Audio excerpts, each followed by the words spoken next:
Well, I mean, there's times when I wanted to do things, and I would be sort of confident. I'd be confident about part of it, but not confident about other parts of it. And one of the mistakes I made, just to lace some of the mistakes in with all of this, is I would ask everybody their opinion. What do you think? What do you think? What do you think? You know, and what I really realized, I need to make sure that the people I asked their opinion really knew something about the subject, you know, because it was so easy to ask whoever was handy, what do you think? And I had all these employees, what do you think, you know? And I wouldn't really take into consideration that a person who might be really good at sales really wouldn't think about what the financial implications would be about something. So, but I'd ask them anyway, you know. And so what you really need to do is ask the right people. And the consultants are great to have them come in, but they're not going to let them make the decision for you. You're gathering data on this, and think about who's qualified to give you the information. And you look at this, and you put it together, and you bring your team together, and you say, what do you guys think? And some people are going to say, I don't like it, for whatever reason, and maybe they have an issue, or maybe they just don't like it. Other people will like it. My problem was I wanted everybody to be happy. I wanted complete 100%. I wanted unanimous decision support. I had a management team of like 7 people. I wanted all 7 of us to be 100% behind it.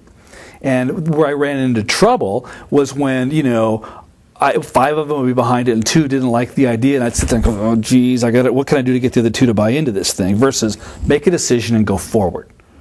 And that's where, I mean, that's where the confidence is with the people, you know.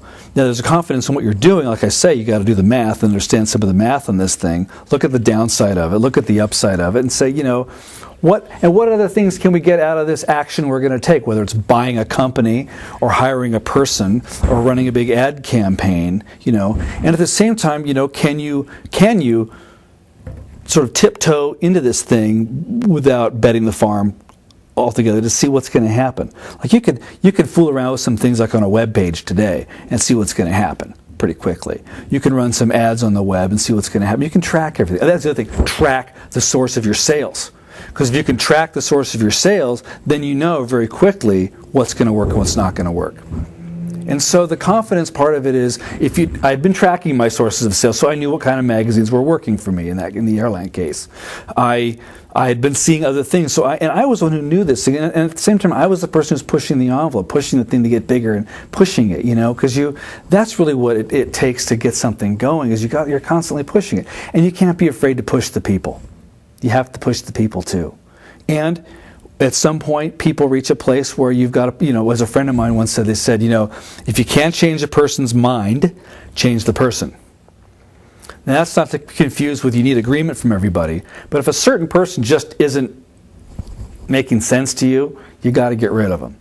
And that was a hard, very, very difficult, very expensive lesson for me to learn, is I didn't get rid of people soon enough for the right reasons, you know, and that's very painful, you know. So the hubris part is when you perhaps lose your confidence and you keep going too far, and then, you know, something collapses.